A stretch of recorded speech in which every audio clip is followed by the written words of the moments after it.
Tecnologías de la información y control en el ámbito de la salud ha sido el tema central de la quinta jornada de automatización e informática industrial que recientemente se ha celebrado en la Universidad Politécnica de Valencia. Conoceremos las conclusiones a las que llegaron, nos lo cuenta a continuación Francisco Blanes, investigador del Instituto AI2, organizador de las jornadas.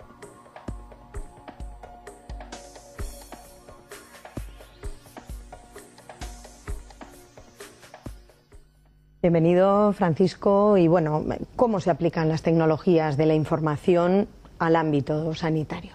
Buenos días. Pues hay varias áreas áreas de lo que es la salud donde pueden ser aplicadas. Por un lado tenemos las que estarían más vinculadas con a lo mejor aspectos de control de parámetros fisiológicos, es el caso de la ponencia que vimos sobre el páncreas artificial. Después hay algunas más relacionadas con lo que es la informatización o el tratamiento de la información en salud, es el caso de las ponencias, por ejemplo, sobre web semántica o la ponencia sobre lo que era el historial médico electrónico que va implantándose poco a poco en la Administración de Salud también.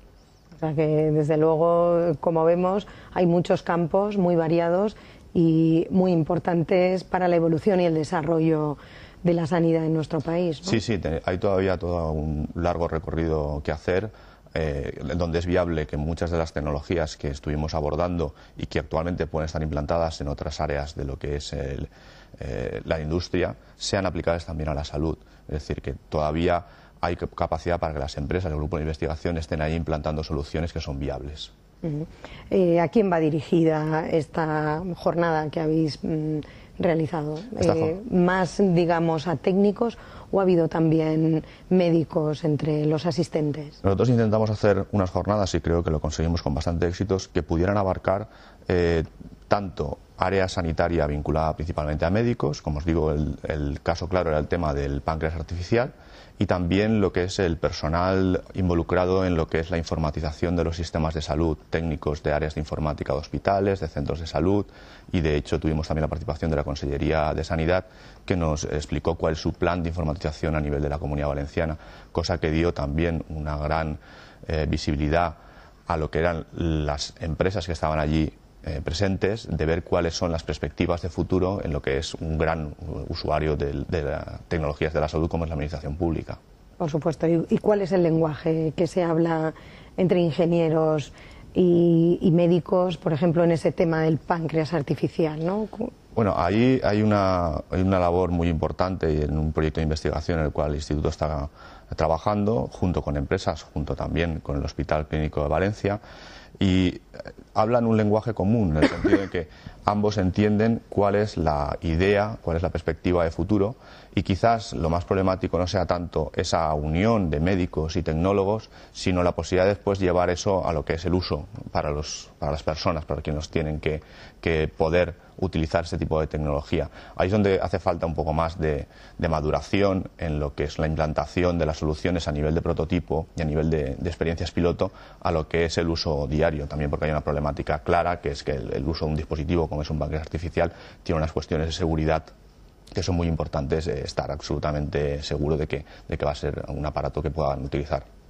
¿Sería semejante a esas bombas de insulina que hay actualmente? Sí, la diferencia es que en este caso las decisiones sobre cómo tiene que realizar o cuánta cantidad de insulina tiene que proporcionarse, tiene que tomarlo un sistema automáticamente a base de unas mediciones que pueden tener cierto grado de error y que por lo tanto depende mucho del horario del día, de las comidas que haya tomado, de la misma persona, fisiológicamente de una persona a otra cambian, es decir, hay todavía toda una problemática relacionada con el control de esa señal de nivel de insulina en sangre que es importante abordar, y por eso el área de control de procesos está involucrada en esta labor.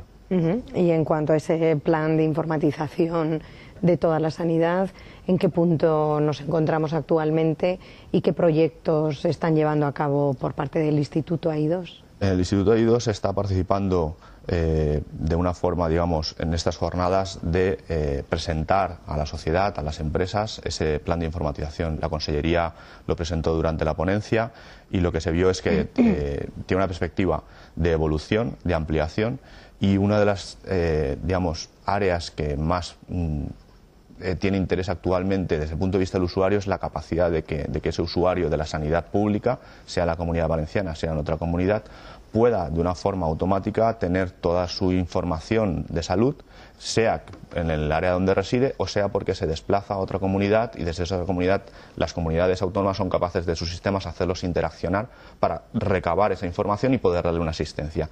En ese nivel la Consellería está también trabajando, tiene pilotos de experiencia de intercambio de información de historial clínico entre la Comunidad Valenciana y Mallorca y se está viendo que son viables, que son posibles, pero a nivel de organización también hace falta unos cambios, una evolución que no son tanto tecnológicos como organizativos. Y, por ejemplo, ahí con nuestra tarjeta SIP, viajáramos donde viajáramos, con ese chip cualquier médico accedería a todo nuestro historial médico. Esa es la idea. La idea es que actualmente está prácticamente implantado a nivel de lo que es la Comunidad Valenciana, es decir, que un usuario de la sanidad pública valenciana puede con su SIP tener su información clínica en cualquiera de las áreas de atención, es decir, poco a poco se va incorporando a lo que es atención primaria, hospitales, atención especializada, pueda tener esa información en cualquiera de esas áreas y que además lo pueda hacer no solamente a nivel de Comunidad Valenciana, sino fuera. Esa sería la perspectiva y a más largo plazo, y por supuesto también hay proyectos en desarrollo actualmente que se puede hacer a nivel también de la Comunidad Europea, es decir, el movimiento de los usuarios a nivel europeo es global actualmente, por lo tanto esa solución también tiene que proporcionarse, pero ahí también hay unos factores mucho mayores porque la política sanitaria entre países también es muy diferente. Es complejo, mucho más ¿no? complejo, sí, sí. Pero bueno, por la tecnología que no quede, ¿no? No, la tecnología está disponible, es posible. ¿Hay también pilotos, o sea, algún programa piloto a nivel europeo en ese sentido? Sí, sí, a nivel europeo también se financia el área salud y de hecho también es uno de los pilares de lo que es la propuesta del campus de innovación de la Universidad Politécnica y porque que en definitiva responde y da soporte también a esa perspectiva de que el área de la salud es una de las más necesitadas y que más proyección va a tener cara a futuro. A nivel europeo también se están realizando muchos proyectos de ese tipo. Lo que pasa es que siempre falta un poco ese salto, el salto del piloto al salto de implantación. En muchas ocasiones esas decisiones también son decisiones políticas que no están en manos de los tecnólogos llevarlas a cabo. Si fuera así, seguro que igual íbamos más rápido, podemos decir. Pero no se sabe. Ahí no podemos decir nada. No es nuestra competencia, ni muchísimo menos. Hablamos con Francisco Blanes, es el investigador del Instituto de Automática e Informática Industrial, el AI2, que ha organizado aquí en la Politécnica recientemente la 5ª jornada de automatización e informática industrial. Son ya 5 años, Francisco, así que bueno, ya están más que consolidadas estas jornadas, ¿no? Sí, el Instituto lleva una trayectoria bastante larga en el sentido de todos los años realizar un conjunto de jornadas, unas son sobre robótica, también han tenido mucho éxito, otras sobre gráficos y visión y otras sobre informatización industrial y automatización industrial. Este año las orientamos a la automatización informática industrial al área de la salud y lo que procuramos fue buscar casos de éxito de aplicación de soluciones tecnológicas en el campo de la salud. Tuvimos, por ejemplo, una ponencia sobre cómo telemonitorizar aspectos del tratamiento de los diabéticos en casa por parte de una empresa. Vimos también el tema del tratamiento de historial clínico, es decir, procuramos aunar en estas jornadas visiones diversas para que el auditorio tenga una perspectiva bastante amplia de cuál es el estado del arte en ese sentido y cuáles son las soluciones de éxito que se han conseguido.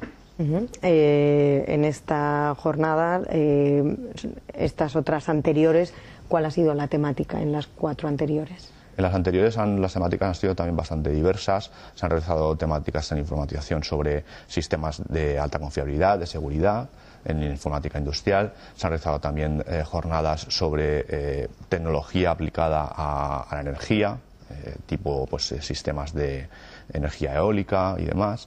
Es decir, han habido campos muy diversos de la informática industrial que hemos tratado durante todos estos años. Y bueno, nos has hablado también de esos ponentes. ¿Cuántos ponentes hubo en esta jornada a lo largo de un día? Fue un día intenso, ¿no? Fue una mañana, desde bien entrada la mañana, y teníamos 6 ponentes. El investigador de nuestro instituto, Jorge Bondía, de la empresa Eminence Healthcare, que fue quien nos explicó el caso de uso de la telemonitorización en diabetes. Tuvimos también la participación de una organización pública como es la red de salud BitSalud de Valencia, en el cual nos explicó los casos de éxito que ellos están promoviendo de organizaciones que colaboran en el área de la salud. Desde ese sentido, ellos están procurando interconectar diversos protagonistas de toda esta tecnología, empresas, centros de investigación, etcétera. Después tuvimos una ponencia de ISOCO, una de las empresas que forma parte de la I2 como asociada, sobre web semántica, es decir, cómo hacer que la web no solamente envíe datos, que tiene que ser el usuario quien está viéndolos, quien les dé significado, sino que sean los sistemas de información automáticamente quienes les transmitan también el significado de esa información. Fujitsu también nos presentó sus resultados en el tema de historia clínica electrónica. Fujitsu es una empresa de amplia implantación en el tema de informatización de la salud. Y finalmente la Consellería de Salud, que nos explicó cuál era el plan de informatización de la comunidad. Uno de los datos que surgió es el envejecimiento de la población española. En el año 2050 estará constituida por un 31% de personas mayores de 65 años, algo que evidentemente influirá a la sanidad. ¿Cómo se abordó este tema? Sí, bueno, este es un dato que se ve que la tendencia de la población va hacia ahí, y quizás la conclusión más interesante que podíamos sacar de esta jornada era que, si bien hasta ahora el hecho de implantar tecnología para la salud podía reportar un beneficio en cuanto a ahorro de costes, es decir, en cuanto a puedo necesitar menos tiempo de médico en atención presencial y lo puedo multiplicar, digamos, su tiempo atendiendo a más usuarios, ¿vale? Si bien hasta ahora es un factor importante, ahora con la crisis justamente vemos que es más importante, es decir, que ese beneficio que nos puede reportar la implantación de estas tecnologías la hace quizás más necesaria hoy por hoy. En ese sentido, desde todos los miembros de la mesa veíamos que era muy importante que en estados de la economía como los que tenemos actualmente se acelere esa implantación de tecnologías de la información. ¿Crees que las inversiones están yendo por ahí? Las inversiones van por ahí, lo que pasa es que, como siempre nos quejamos los tecnólogos, van despacito. Es decir, no van en toda la medida en la que podríamos entender que deberían llevarse a cabo. Pero sí que van por ahí porque evidentemente es un factor a contribuir, es decir, a trabajar en esa línea. No hay vuelta atrás. ¿Cuáles son los proyectos más interesantes, no solo en el ámbito de la automática e informática industrial, sino en el ámbito general también de robótica y demás, que se están llevando a cabo actualmente en el Instituto Universitario I2? Bueno, actualmente llevamos una línea muy importante de lo que son sistemas seguros para plataformas informáticas en satélites. Ha aparecido ya en alguna nota de prensa, y son los desarrollos que se han realizado en el instituto a nivel de sistemas, lo que se denomina virtualización del hardware, que nos permite en un sistema, en un computador, disponer componentes independientes de sistemas operativos, cada uno ejecutando sus aplicaciones, y que son independientes desde el punto de vista temporal y de memoria uno de otro. Esto le da una alta confiabilidad al sistema, es decir, muy seguro, ¿vale? Al mismo tiempo que nos evita poner hardware, es decir, computadores extra en un sistema. Esto evidentemente es muy interesante para lo que es la industria aeroespacial, en la medida en que disminuye el peso que tiene que llevar el satélite, y además, por su vertiente, digamos, altamente fiable, lo hace muy interesante para aplicaciones importantes como son de este tipo. Es uno de los proyectos más relevantes que quizás estamos llevando actualmente, aunque evidentemente se lleva a cabo también muchos proyectos por ejemplo, el tema energético de parques eólicos también se está trabajando mucho. Y estos equipos, por ejemplo, que nos has comentado, ¿se podrán analizar en el Laboratorio Espacial de Radiofrecuencia recientemente inaugurado? Nosotros no trabajamos en el hardware, es decir, no trabajamos en los soportes hardware, que sí que serían los elementos que sí que se analizarían en esos laboratorios, pero lo que sí que trabajamos es el software que va a ejecutarse en ese hardware. En esa medida estoy seguro de que habrá una buena relación. Y bueno, en el plano robótico, y ahora que estamos metidos tan de lleno en el Mundial, vosotros también a vuestra manera habéis participado en vuestro Mundial, ¿no? En esa RoboCup que se ha celebrado recientemente en Singapur. ¿Con cuántos robots? Bueno, nosotros hemos participado en un equipo que era conjunto, era un equipo formado por las universidades de Francia, de París y de Versalles. Estamos viendo imágenes. Sí, y la Universidad de Murcia, y al mismo tiempo nosotros participamos primeramente con la Universidad de Murcia en lo que fue un equipo local español. Después, durante la competición que tuvimos en Roma, vimos la posibilidad de participar con el equipo francés y nos aunamos para esta competición en Singapur.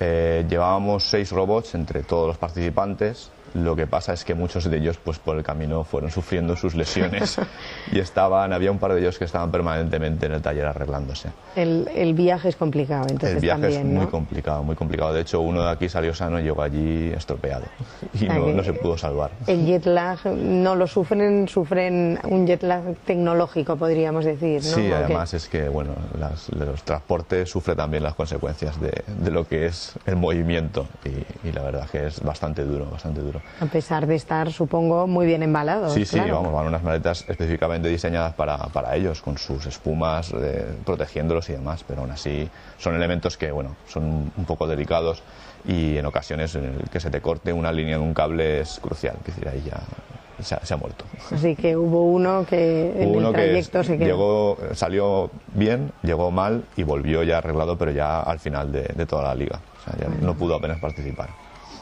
¿Cómo quedaron nuestros robots? Bueno, para ser la primera participación nosotros hemos quedado muy satisfechos de cómo ha ido el resultado y siendo también la participación en la que hemos entrado conjuntamente con el equipo francés.